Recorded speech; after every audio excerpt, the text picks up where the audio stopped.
Terima kasih Anda masih bersama kami dalam program podcast TV Show. Nah ini saya karena udah di segmen 3, tapi ini pembahasan kita masih panjang karena saya masih pengen nanya banget sama Kalia. Kalia, ini tadi Kalia udah ngasih tahu ke kita kalau misalnya ada satu psikolog nih yang Om Toge mempersatukan. Om Toge itu sendiri sebenarnya bikin program-program khusus nggak sih buat kalian gitu? Enggak sih.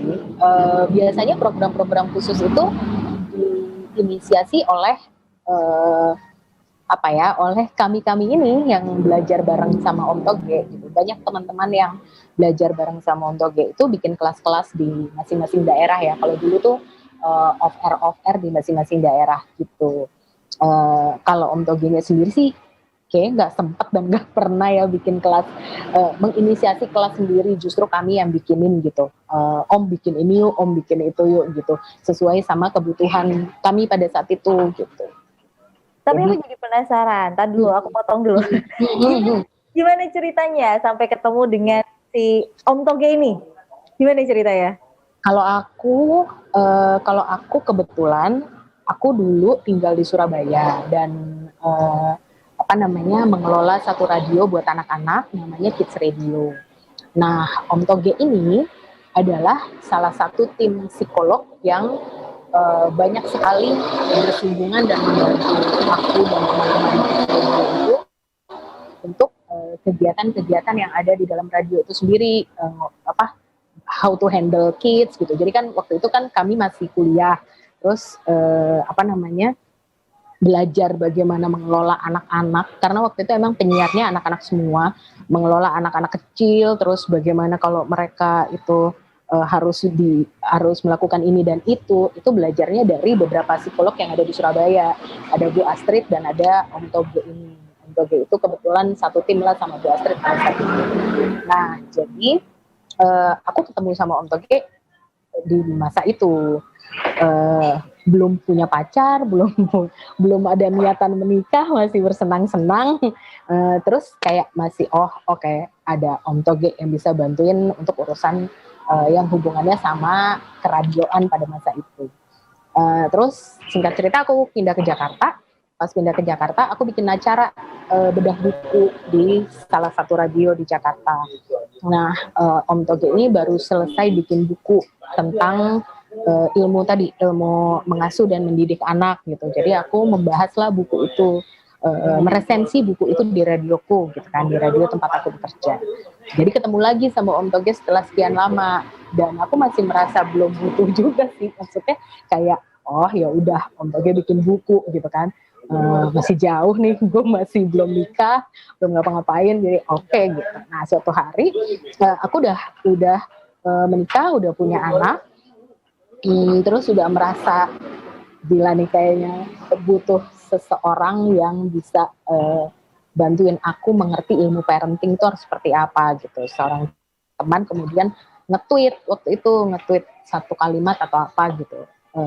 Bahasanya Om Toge itu kebetulan khas. Jadi kalau misalnya orang yang udah pernah kenal sama Om Toge biasanya tahu kalau itu materinya Om Toge gitu. Nah, terus aku tanya, ini Om Toge ya? Aku mau dong ikutan belajar. Nah, mulailah saat itu aku jadi ketemu lagi dan belajar lagi. Belajar lagi tuh, kita tuh ketemu dalam satu grup WhatsApp gitu, Kak Risti. Jadi dia tuh, jadi Om Toge tuh ada mengelola beberapa grup WhatsApp yang juga terbagi-bagi. Jadi grup WhatsApp-nya itu ada grup WhatsApp ngomongin laki perempuan. Laki perempuan tuh urusannya hubungan personal lah ya, laki perempuan gitu, secara umum gitu. Terus ada yang parenting, namanya Ruas Dito. Sistem asuh didiknya itu namanya Ruas Dito gitu. Terus ada lagi yang bicara soal unschooling. Nah, aku ikutan lah di grup-grup itu.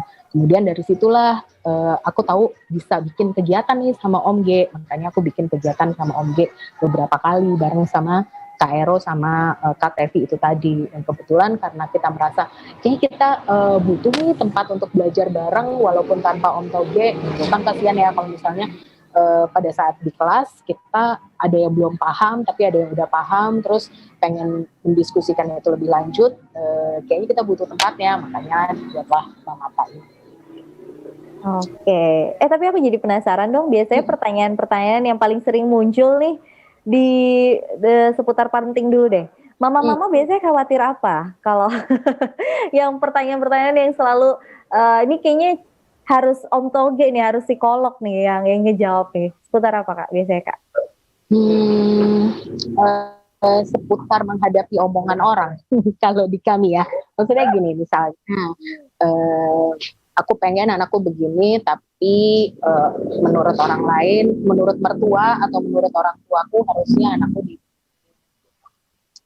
atau misalnya seputar bagaimana mengajak anak membuat keputusan atau belajar memilih gitu, atau bagaimana caranya supaya aku nggak adu menang sama anak. Biasanya seputar itu sih.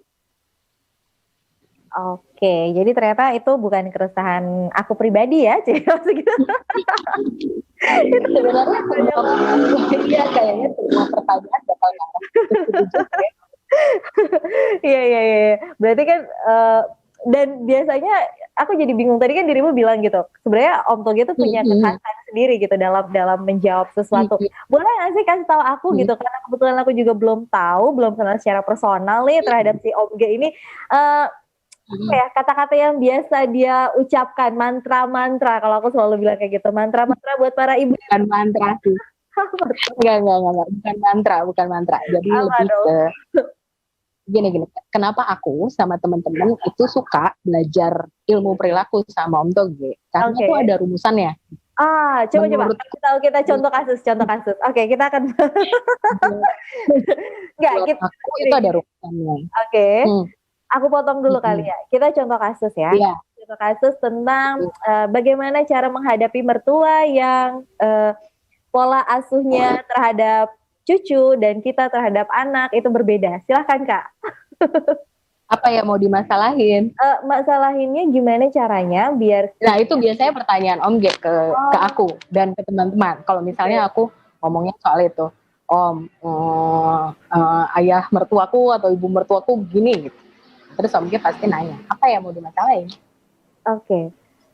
Misalnya aku jawab ya, iya Om, nah, soalnya gini Om, jadi ketika anak aku tidak boleh makan permen sama aku, terus tiba-tiba neneknya memberikan permen Om sama anak aku, ini harus gimana Om? Kenapa dia nggak boleh makan permen? Oh gitu ya, jawabannya harus gitu ya? Oke. Nggak, jadi sebenarnya gini, kalau sama Om Toge, itu kita belajar dengan nalar gitu. Maksudnya aku diajarin pinter, diajarin mikir, bukan disuapin jawaban gitu. Jadi untuk beberapa orang mungkin Om Toge terasa rese gitu kan. Setiap kita nanya pasti ditanya balik. Padahal beneran menurut kami yang udah belajar, Om Ge itu justru memvalidasi sebenarnya masa lalu core-nya di mana gitu. Misalnya kayak tadi urusan sama mertua. Urusan sama mertua tuh yang mau dimasalahin apanya gitu. Ya soalnya kan aku punya pola asuh yang beda Om gitu. Nah, sekarang ini siapa yang punya wewenang di tempat itu? Gitu. Itu kan jadi kayak adu menang kan. Maksudnya antara orang mertua sama kita kan jadi adu menang. Nah, itu kita lagi ada di mana posisinya? Lagi ada di lagi ada di rumahnya mertua misalnya. Oke, lagi ada di rumahnya mertua itu punya wewenang nggak pada saat itu? Gitu. Enggak sih. Ya kalau nggak punya wewenang, ya udah kuda lari kan berarti. Maksudnya jadi kayak adalah rumusan kami namanya tuh kuda lari. Kuda lari itu how to handle difficult situation gitu. Gimana caranya menghandle situasi sulit. Kuda lari itu singkatan. Jadi kuasai, kalau nggak bisa kuasai, adaptasi. Kalau nggak mampu adaptasi juga,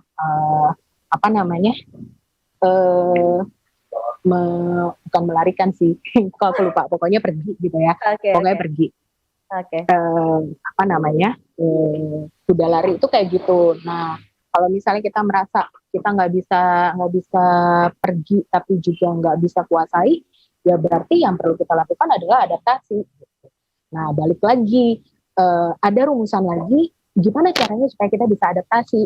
Nah, itu berarti core of the core-nya biasanya pelajaran pertama itu adalah gimana caranya kita punya kesanggupan kecewa, udah lulus belajar kesanggupan kecewa. Kesanggupan kecewa itu apa? Kesanggupan kecewa itu bukan yang tidak boleh kecewa, boleh, tapi kita bisa merasakan kecewanya itu dengan aman, dengan nyaman, gitu, tidak merugikan orang lain, tidak merugikan diri sendiri.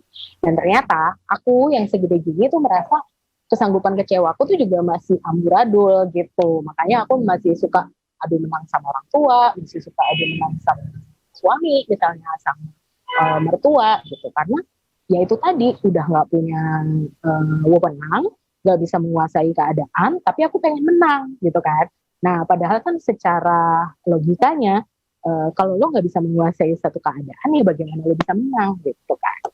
Jadi kan yang perlu lo lakukan itu adaptasi. Nah, supaya bisa padahal adaptasi itu adalah situasi yang tidak nyaman, dan rasanya pasti nggak enak, mengecewakan. Gimana caranya supaya kita bisa menyalurkan emosi yang tidak nyaman dengan dengan aman. Nah itu aku belajar banyak dari teman sesama yang belajar sama Om G sama dari Om G langsung. Kira-kira kayak gitu. Jadi Om G tuh jawabnya kalau misalnya kita nanya, ya biasanya singkat-singkat gitu. Itu situasi sulit bukan? Kalau situasi sulit ya berarti sudah lari. Oh iya Om, oke. Kalau bicara soal salah satu lagi yang aku belajar banyak itu bicara soal kemilikan. Kemilikan tuh biasanya kan kita selalu bilang rumah kita adalah milik anak juga gitu.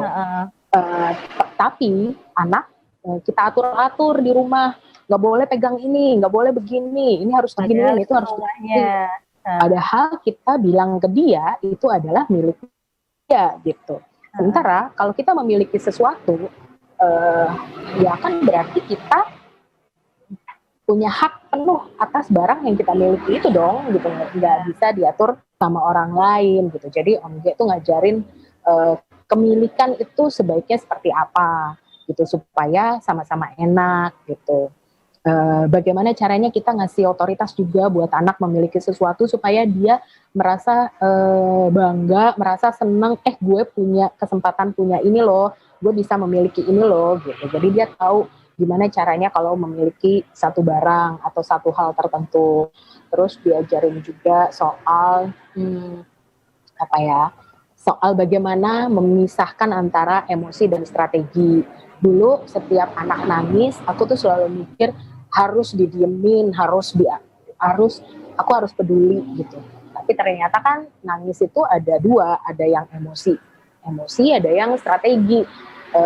Dan anak kecil itu kan pinter ya, maksudnya dia lebih tahu ke strategi kayaknya kalau mereka gitu. Jadi dikasih tahu bahwa itu ada dua bagian. Gitu. Oke, baiklah. Ya semacam itulah ya. Banyak sih.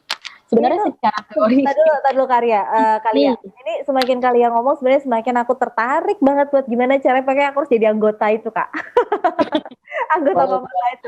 Iya beneran. Karena aku pengen banget untuk ngobrol langsung juga sama si Om Toge. Jadi pengen tahu gitu dengan permasalahan yang aku hadapin.